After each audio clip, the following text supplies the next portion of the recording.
Yan. Yan. Ganito ho ang Ano nga yan? ganito ang pagluto ng ubod ng yantok. Yantok.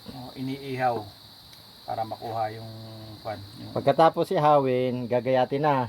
Ayun. Ito na. Ayan. Ganyan gagayatin. Pagkatapos gayatin, anong gagawin dyan? Lagyan natin ng ricado, asing bitchin. Asin, bitchin. Ayan, luto na to. Sarap. Ba't kinakain mo? Luto na yan.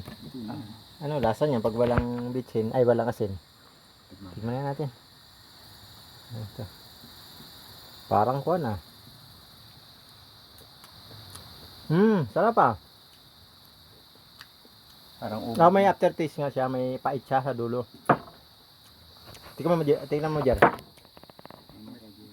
May tinik pa oh. Para siyang ampalaya. Lasang ampalaya pala siya. Tikman mo dyan. Tikman mo.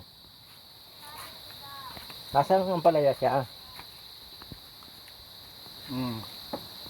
Walang pinagkaiba sa sa ampalaya.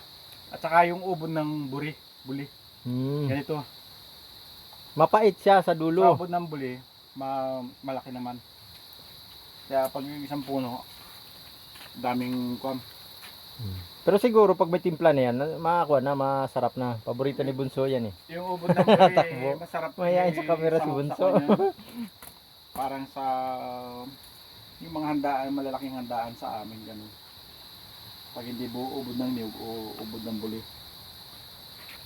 Ayan na po, yung kuwan. Yung ubod ng yantok. Ano tawag nga niya dito yan? Uway? Uway. Ubod ng uway. Yan. Yan po, itsura niya. Oh. Pagkaluto na. Titimplahan na lang po yan. Parang kinilaw na ampalaya.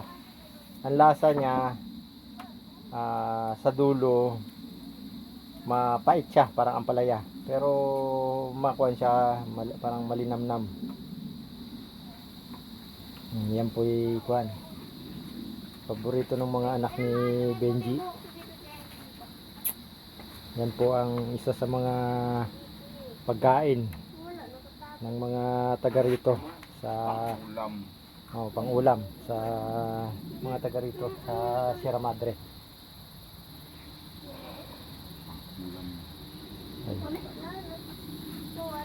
Paborito rin ni Kulot yon. Hay ka naman Kulot. Ito. Kulot ito ah. Ayaw mag-ganyan, takot sa camera. Hani?